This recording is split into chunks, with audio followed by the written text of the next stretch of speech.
பணியாரம் இந்தா, இந்த மாசம் சம்பளம் வச்சுக்கோ. சரிக்கா. ஏமா இந்த மாசம் எல்லாம் ஓகே தானே? ஆ, சொல்லிக்கிற மாதிரி எதுவும் இல்ல.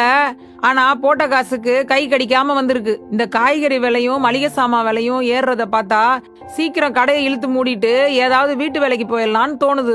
எப்ப இதுக்கெல்லாம் எனக்கு விடிவு காலம் வரப்போதோ, இந்த கடவுள் அதுக்கு என்னதான் திட்டம் வச்சிருக்கானோ தெரியல. அம்மா நான் உங்ககிட்ட ஒண்ணு சொல்லணும். எங்கிட்ட எல்லாம் சொல்ற அளவுக்கு உனக்கு எந்த அறிவும் இல்லையேடா. ஏன், யாராவது சொல்லி தராங்களா? என்னம்மா சும்மா சும்மா அவன் மேல எரிஞ்சு விழுந்துட்டே இருக்கா? டேய் டேய், நடிக்காத. பேச வந்ததை மட்டும் சொல்லு. இல்லம்மா, நம்ம ஏரியால நிறைய டிஃபன் கடை வந்துருச்சு. அதுக்கு நம்ம விலையை ஏத்தினாலும் நஷ்டம் தான்மா ஆகும். நமக்கு என்ன லாபமா வரப்போகுது? அம்மா என்ன கொஞ்சம் பேச விடுமா. சரி சொல்லு. நம்ம வழக்கமா போடுற டிஃபனையே கொஞ்சம் டிஃபரெண்டா போட்டா ஜனங்களும் கூடி வருவாங்க, கொஞ்சம் லாபமும் கிடைக்கலாமா. அப்படி என்னதான் வித்தியாசமா போட போறீங்க? அதாம்மா, வெறும் மன இட்லி தோசை பரோட்டா பூரின்னு போடாம வித்தியாசமா இந்த திணை சிறுதானி இதெல்லாம் வச்சு டிஃபரெண்டா போட்டா ஏதோ புதுசா இருக்கேன்னு மக்கள் விரும்பி வருவாங்க. டேய், இதெல்லாம் யோசிக்காமலையா நான் இருந்திருப்பேன்? யோசிச்சிங்க, ஆனா செஞ்சீங்களா? ம், வேலைக்கு போறவங்க, ஸ்கூல் பசங்க, காலேஜ் பசங்களுக்குலாம் ரொம்ப பிடிக்குமா. அவங்கள பிடிச்சிட்டாலே நம்ம ஜெயிச்சிடலாமா. நாங்க எல்லாமே ஏற்கனவே பிளான் பண்ணி வச்சிட்டோம். இதெல்லாம் உன் வேலையா? மா எல்லாம் ஓகேனா ஸ்டார்ட் பண்ணிடலாமா? அன்பு, நீ சொல்றதெல்லாம் எனக்கும் செய்யணும்னு ஆசையா தான் இருக்கு. ஆனா இருக்கிற வேலைங்களை செய்யறதுக்கு எனக்கு நேரம் பத்தல.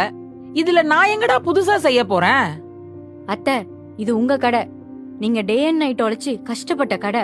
ஆனா நீங்க கஷ்டப்பட்டதுக்கு பலன் கிடைச்சதுன்னா பாத்தீங்கன்னா இல்லையே.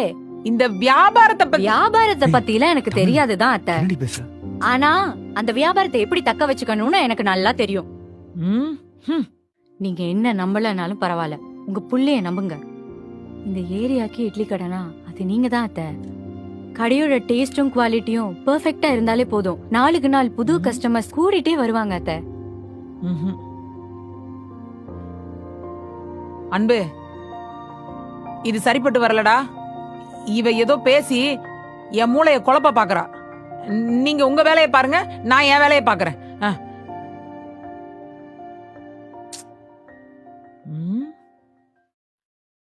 ஏன்டி இப்படி பேசுன? அன்பு, ஆ? நான் யாரையும் நம்பல, உன்னை மட்டும்தான் நம்புறேன். புரியுதா? 2 பேரும் சேர்ந்து நான் கஷ்டப்பட்டு உருவாக்கின இந்த கடைய அழிக்காம இருந்தா சரி. சொல்லிட்டேன்.